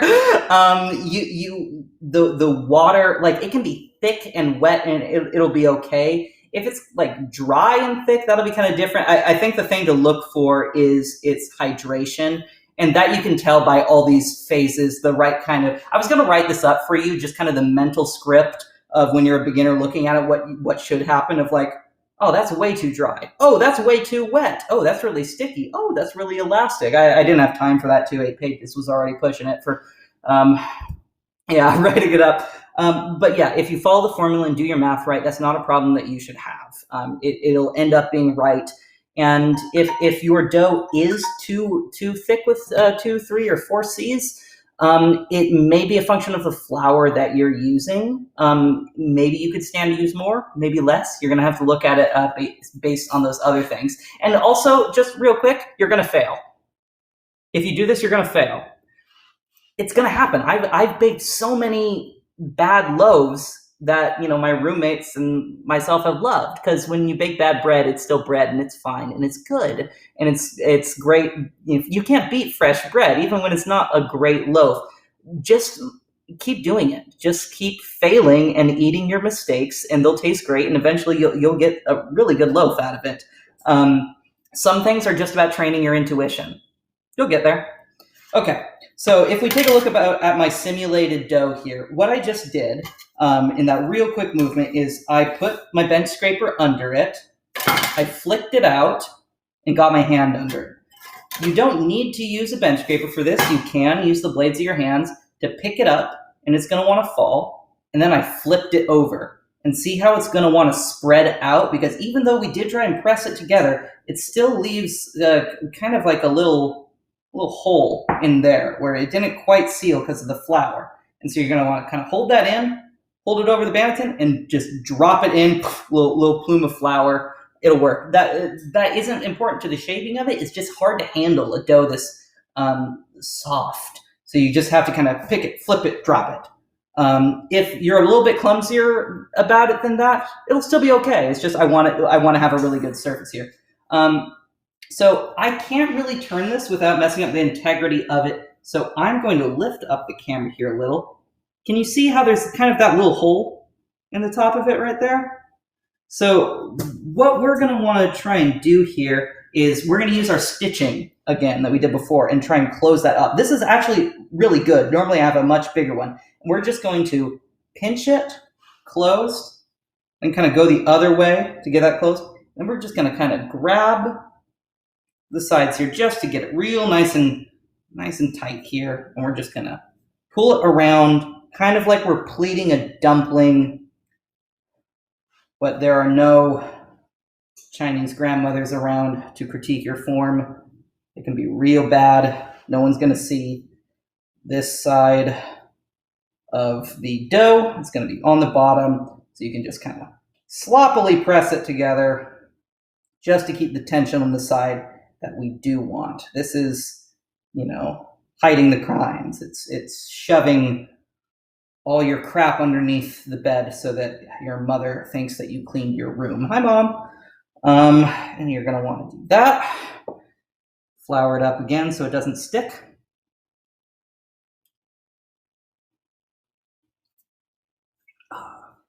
Oh, hello, Noah. All right. Pinch that closed. Okay. So if you have a towel here, you can then kind of fold the towel back over. I use a bare banneton. Some people have a liner that goes inside their banneton that's like a linen, and then it like elastic around the side. I don't, because this gives a very distinctive spiral pattern, and if you're properly taking care of this and getting flour into all the cracks and stuff and letting it air dry and you've been treating it properly, and there's a way to do that, but I could do an entire stream on banneton care. It creates this beautiful pattern that's very classic, very traditional, so I don't like to lose that by lining it. But if you're using this, you can just bundle it up there all nice and safe. And then now I'm going to go grab one of either a plastic bag. The best ones in my experience are the ones that individual like vegetables come in, the ones that aren't recyclable. And you're like, well, it's plastic, it should be, but it's not, it isn't. You shouldn't be throwing those in the recycling. We'll have to throw out the whole batch. They're not recyclable. I don't know if I have any of those right now, so just a bigger plastic bag will do. Let me grab one. Ah, no, I do. Okay, so this is a little Sprouts vegetables bag here. And you are going to put it inside this and make sure there's a fair amount of air inside to accommodate any growth it may have and to make sure it doesn't collapse down on it. You're just trying to keep a draft off. You're not trying to keep, okay, that's a touch more air than I want just because there's a towel in here too. I don't need to work too hard.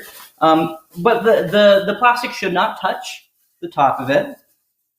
And you should be able to tuck that down underneath and then you can, usually you can wait until it passes the poke test, which could be at room temperature, an hour maybe, or you can put it in the fridge and go overnight. That's better. That lets you build up more complex flavors. What's the poke test? I'll show you.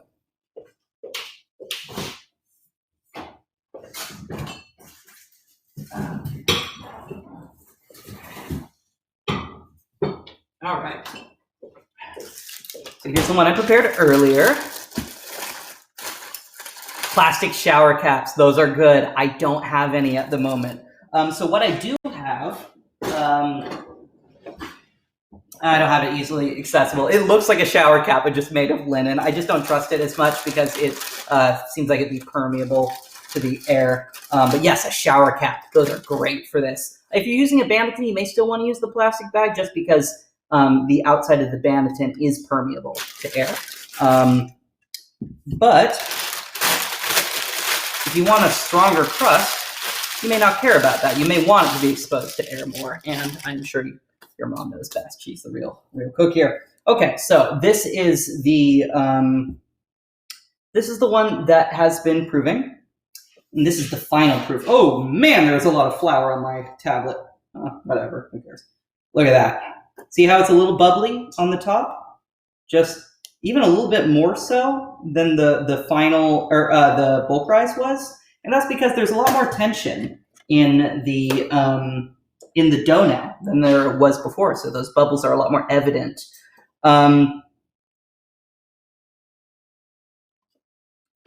This is probably going to pass with flying colors, but this is the poke test.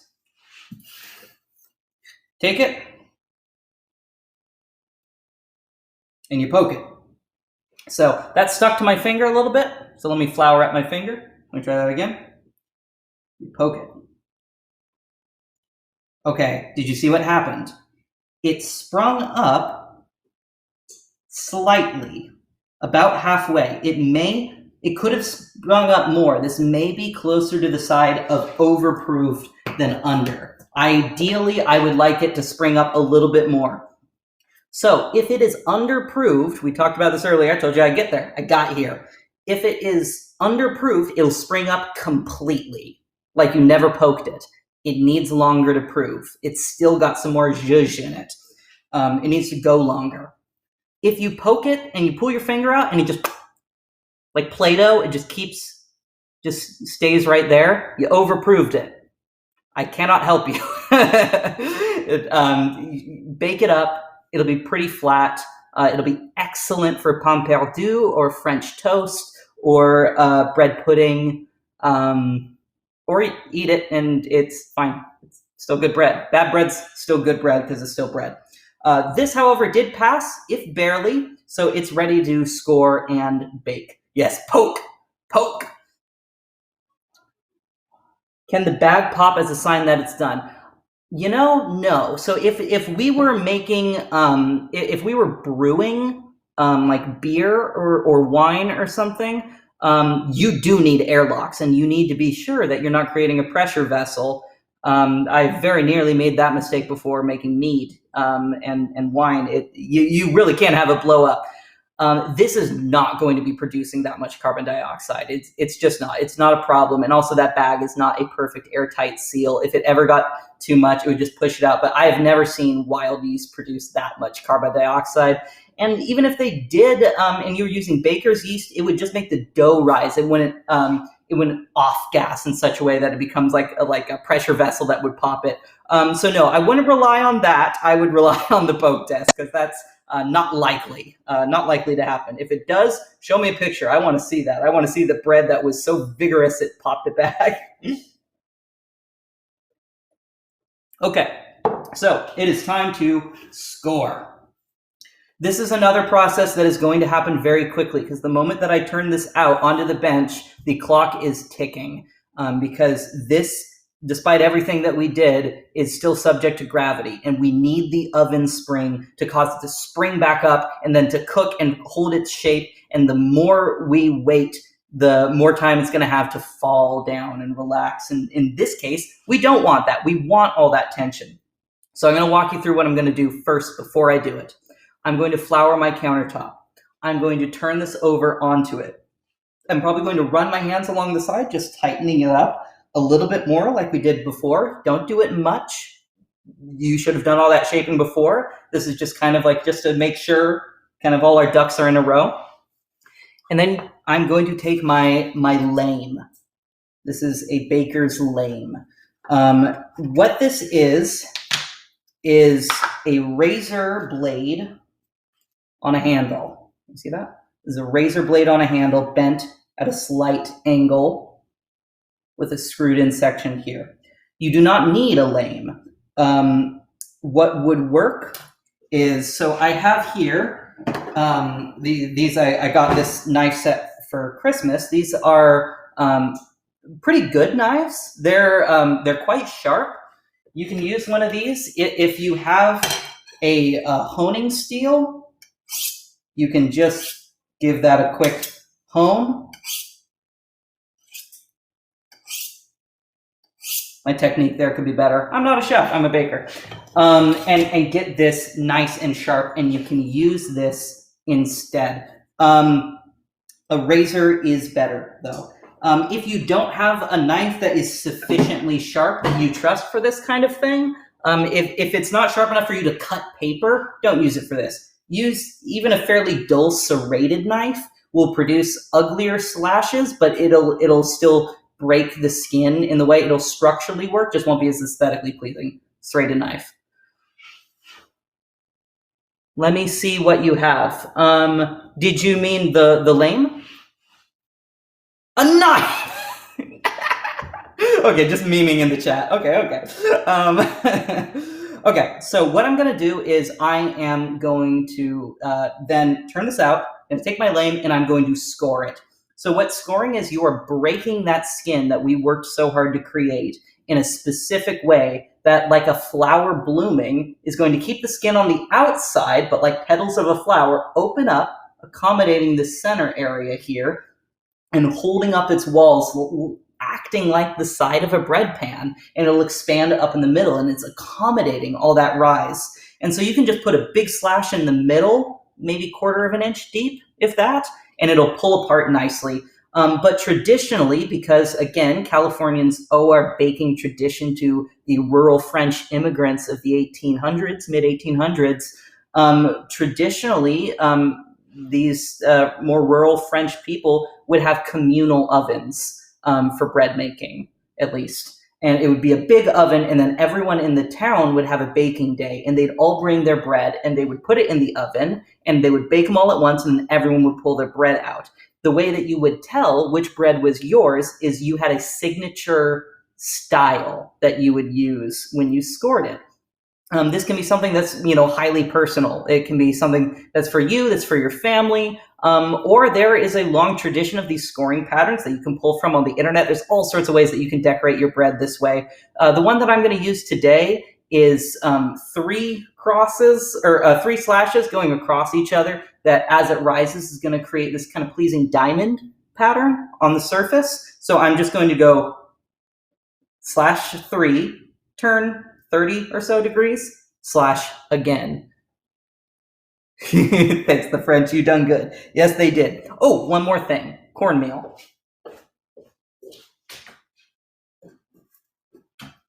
So much like the bottom of pizza, you use cornmeal, and these act as little ball bearings that are going to let your bread come off the peel. If you're using a peel, I'm not. I'm using a Dutch oven, like a peel. And that'll be really good for that. If you don't have cornmeal, sometimes you don't have cornmeal, flour, it'll be fine. So what I'm going to do is I'm going to take my cornmeal, and I'm going to Salt Bae, because I want a wide dispersion. Sprinkle that over top of the Banneton. Just going to rub it in there, just to make sure there's no sticky spots. I'm going to get that bubble. We're going to get all around the sides, because man, this is going to happen quickly. Okay, I'm also going to cornmeal the bench. All right, so let me outline what's going to happen one more time. I'm going to turn out. I'm going to score. I'm going to glove up. I'm going to reach into the oven, and I am going to pull out my Dutch oven. Now, because this is all happening so quickly, you know what I can do? I can turn the camera around and face the other way so that you can see it all at once, because I'm not going to have time to futz with the camera. So if I come over here and get some of these things out of the way. And, my computer's already floury. What's a little bit more? Okay. How is that? Okay. So if you can't see, my oven door is right here. So I'm going to turn this out. I'm going to score it, move the Banneton so you can see, glove up. I'm going to pull out the Dutch oven. I'm going to open the lid. I'm going to lift up the bread with my hands and possibly the bench scraper if I'm feeling unsteady. And then I'm going to go over to the Dutch oven on the stovetop, and I'm going to gently place it inside using my gloved hands. Then I'm going to cover it and return it to the oven at 500 degrees, preheated at this point for like 2 hours. It's hot. And that is going to be all there is to it. It's going to go for 20 minutes. We're going to drop the temperature. And I'm going to pull out that loaf of bread and see how we did. So all told, baking for about 40 to 50 minutes, but I do have one that I made earlier. So, okay, this part always makes me nervous because this is where it's really, really easy to mess it up. But it'll still be bread, it'll still be good. Anything else I need to tell you before I do this?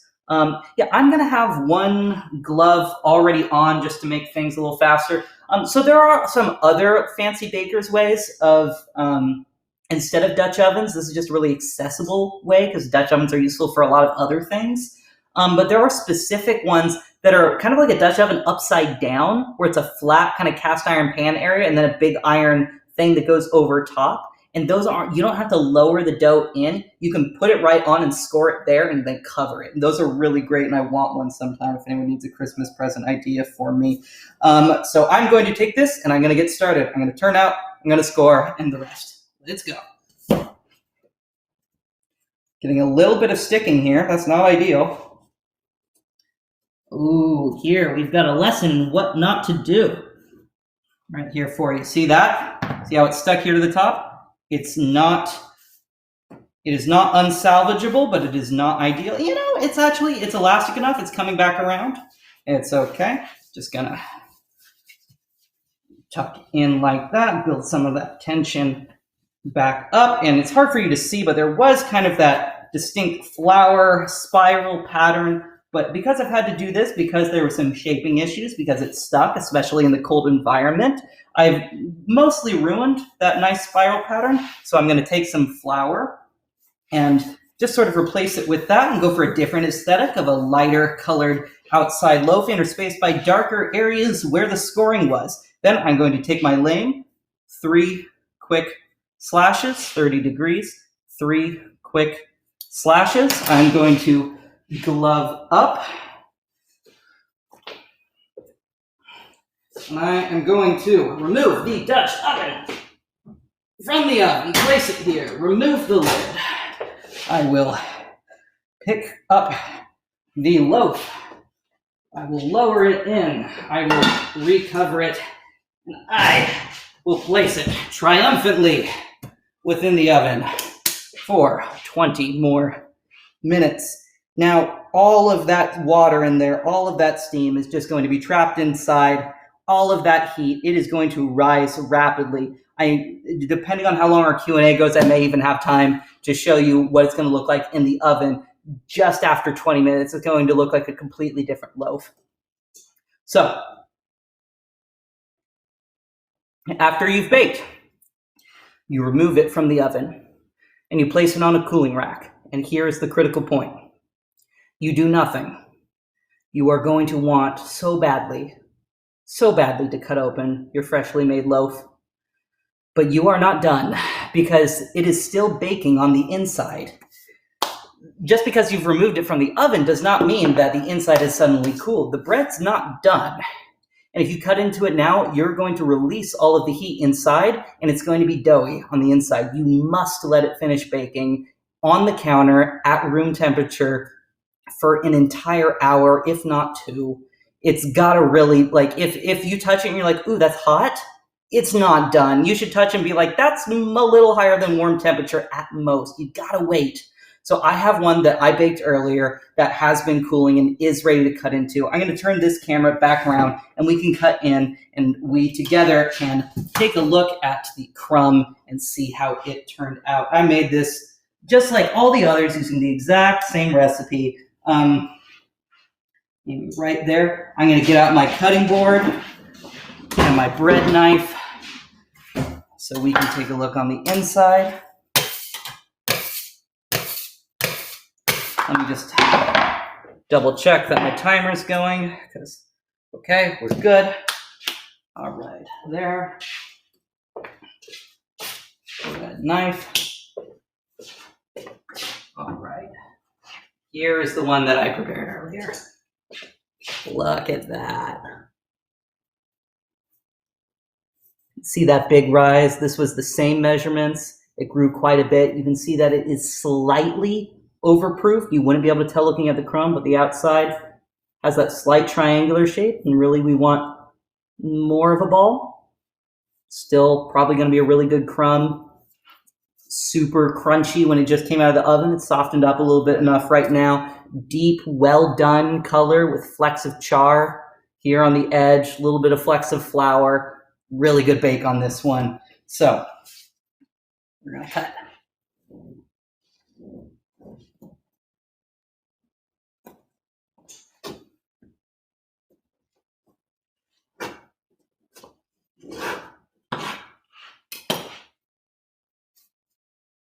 Look at that.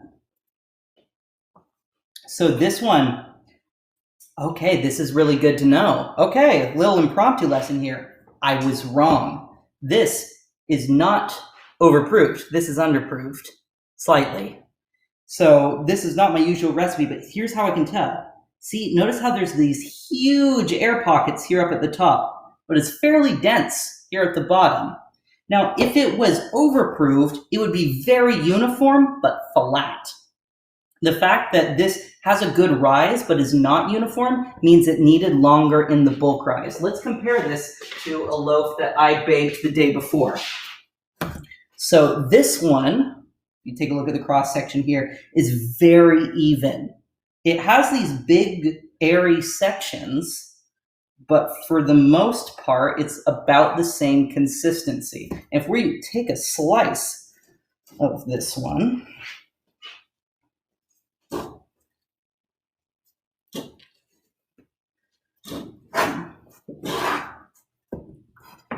take a look at that. Kind of see the light through it a little bit, good sized holes, good crust, thickness is about right. This, I would say, is perhaps on the side of overproofed, but is a better bake. This one, the big reveal one, slightly under. This is all trial and error, you know? I've probably baked, 100 of these loaves at this point. It feels like it's probably not that many. They're just such an ordeal. But even when it's not ideal, it's still really good bread. I have to tell my roommates because whenever I have this, I make a fresh loaf of bread or like a croissant or something like that, and I eat it, I'm like, I don't know if the rise was quite right. And they're like, what do you mean? It's great. I'm like, oh yeah, I know, it's great. It's bread. It's awesome. But there's all these ways that you can improve. Bread is super easy to get into, so easy that the first people to make it did it by accident easy, but takes a lifetime to master. I've only been working on this thing for a few years, but I promise you, you can do this too. It's such a good hobby, especially when you're locked in like this. If you're working from home, unless you're an essential worker out, in which case you can still use the 9-to-5 schedule, bless you. But otherwise, you got the time. You can pop out and just do a couple of these little things on your breaks. It's a great hobby right now. It's feeding the people. I could be giving some of these loaves to my neighbors. Potentially, we'll see. Because I have a few more in the fridge right now for me to get to. I don't know, but that's kind of my quick and dirty course on sourdough baking. Please do feel free to PM me if you have any other specific questions. But we're going to move on to our second Q&A of the live stream right now, and I can hopefully get to some of them right now. You have really had a chance to bake this way just yet, but hopefully I'll be able to come back to that. So let's take a look at some of these questions while I snack on this. By the way, I'm not really one of those, I'm not the it's like, oh, I'm going to talk so much about the flavor. I mean, it tastes like good bread. It's entirely one type of flour. We haven't talked about the addition of other kinds of flour, which have inferior gluten and protein properties. You can use about 1/4 to 1/3 of another kind of flour, such as whole wheat, spelt, or rye, for additional nutty, earthy kind of flavors. This one is entirely just the one kind of white flour. But when we think of white bread, we think of Wonder Bread. It's very sweet and tender. This is not for want of any flavor. It's due to its short rise time. It's kind of yogurt-like. It's mild and creamy. It's dominant in lactic acid as opposed to acetic acid. Lactic acid is kind of the fermented flavor component in yogurt, as opposed to acetic acid, which is the flavor component of vinegar. Vinegar is an aqueous solution of acetic acid. And you can choose which one you get. Colder environments will give you acetic. Warmer environments that are faster will give you more lactic, but both have both. It's just good bread. It has a lot of flavor without very many ingredients at all. It's good bread. Will Lorian make an appearance? We'll see. Lorian, if you don't know, is my cat, but I can go grab him. I'm going to go grab him. Josh, queue up a couple good humdinger bacon questions, and I'm going to grab my cat. Lori!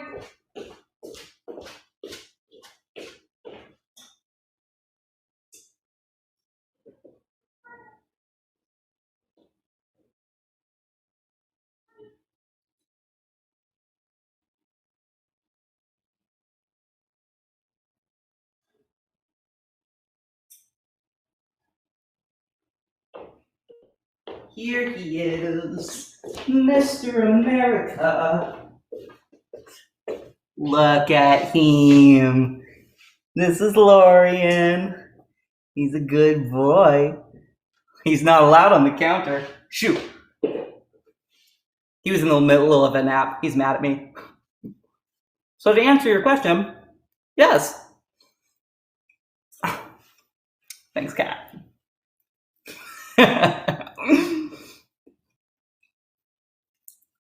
Do I have a favorite bread to bake? Yes, I do. It is very similar to this one, but it is called a tartine.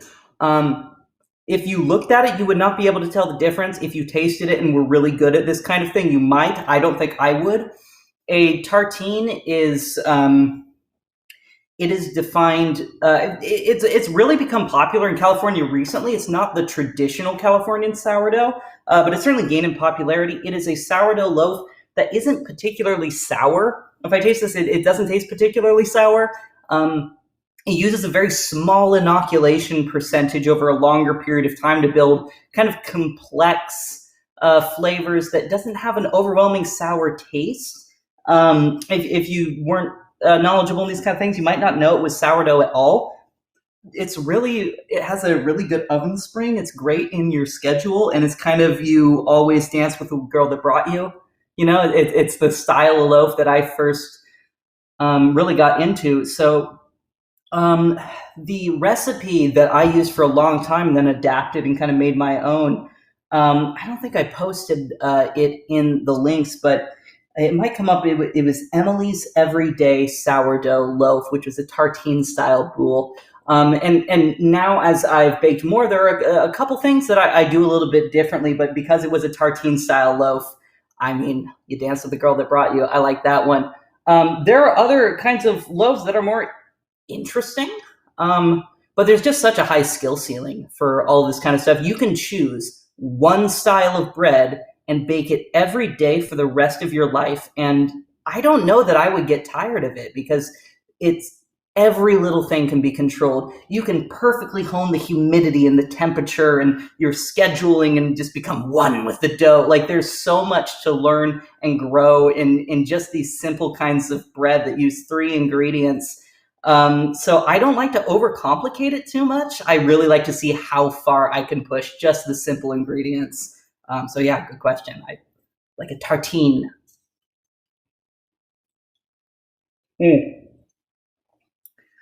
trial and error is the best teacher for this because it's all about your gut. It's all about your instincts and honing those instincts. So yes, trial and error. YouTube is also very, very good. There's some channels I recommend, and there's a reason that YouTube is so good for this. I feel like there's a resurgence in sourdough baking, not because like millennial hipsters or whatever, although it's a factor, I'm sure, but because this is not something that's easy to learn from a recipe book. It's not. It's so visual. It's so tactile. It uses your body. It's something that you have to learn from a master baker and be an apprentice, and that's why it's passed down through these lineages. You can't really just read it out of a book for any great ease, so it was kind of inaccessible for a long time. But with the advent of YouTube and this kind of stuff, you can go on the internet and watch a master baker teach you how to do it, and they will try and help you understand. And a lot of times they'll do this for free. You can go on there and see all the intricate nature of their technique, compressing these huge 12-hour, 4-day spans into snappy 10-minute videos, and you can absorb this huge amount of information that would have taken an apprentice years to master. I feel like I have been exposed to the amount of baking knowledge. Not to say I've absorbed even 1% of it, but been exposed to the amount of baking knowledge that, an apprentice in ye olden times would be exposed to in, years, because the rate at which we're able to get data from things like YouTube that's visual and tactile and personal is just so much higher than before. So just devour YouTube videos. They're really fun to watch, trial and error. There's a great series by Alex French Guy Cooking. He does a great series on sourdough baking, and it's always so fun to see, a passionate French baker talk to you about the beauty of sourdough, and that's always really fun. But another good one is Pro Home Cooks. There's a link in the thing below where if you open it, it'll take him to his Sourdough U website, but his channel is just Pro Home Cooks, and there's a lot of good free knowledge there too as well. Some other ones are Joshua Weissman. He's another good YouTuber. He's pretty popular. He's a good baker, a professional cook turned YouTuber. Binging with Babish did an episode with Joshua Weissman. He's not really a baker, but there's just a lot of the good cooking YouTubers in the whole sourdough field. Gotta watching someone who's good do it will save you a lot of trial and error, but ultimately it's down to you, your hands in the dough. Hope that helps.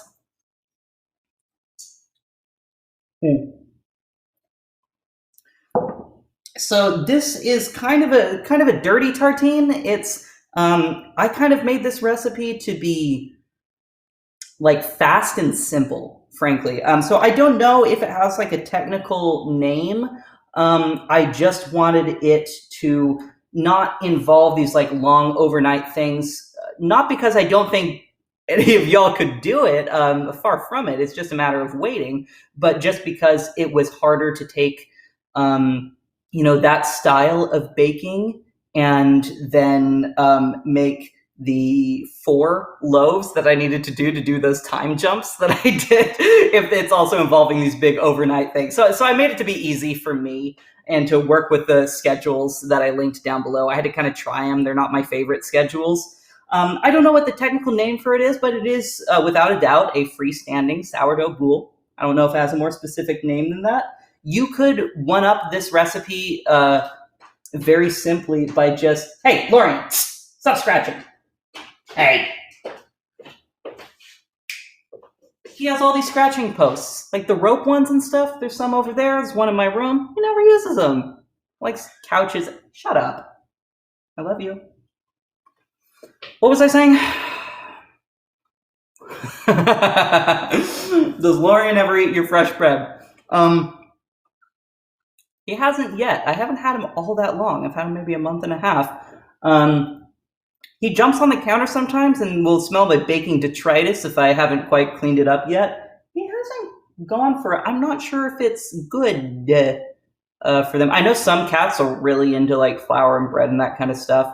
I don't want him to taste the forbidden fruit, because if he does like it, he will certainly have access. So he hasn't yet. Hope it doesn't become a problem. Fingers crossed.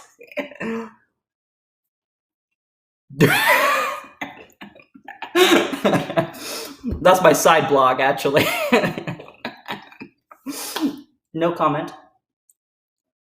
Boule is the shape. Boule is French for ball. Boule, ball, as opposed to bald, which is French for bastard, because of the illegitimate marriage of the traditional baguette and the boule to create the bastard, which is an oval somewhere in between. So yes, the boule is the shape. There are many different kinds of bread that you could bake that you could still call a boule because it is shaped like a boule. I'm just gonna snack, y'all. All right.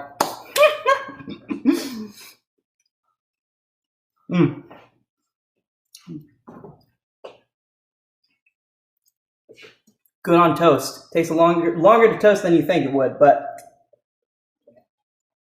all right, guys, if you get the chance to try this out, I highly recommend it. It is not all that hard, and even when you mess up, it still works. So please shoot me some questions if you have them. Reach out to the resources I've linked below and talked about it here, and I'm always happy to talk baking. If you came here from my Instagram, Jenna Cordova Reynolds, shoot me a private message, and I'll always be happy to help you diagnose to the best of my ability, because I am no expert. I am just an enthusiastic intermediate baker on my good days and a very enthusiastic beginner on my worst. So please don't hesitate to reach out. Thank you guys so much for joining me for Sourdo's and Sourdon'ts. Be sure to check out some of the other videos here on the Quarantine Network. This is a new channel of just a coalition of people who are looking to share knowledge and socialize and build community even in the time of social distancing. So it's not necessarily local, but local to the heart and personal and small and growing. So come check us out. All right, guys, thank you so much for joining us, and hopefully I'll see you next time. Otherwise, shoot me a private message, and peace out. Bake on, boyos.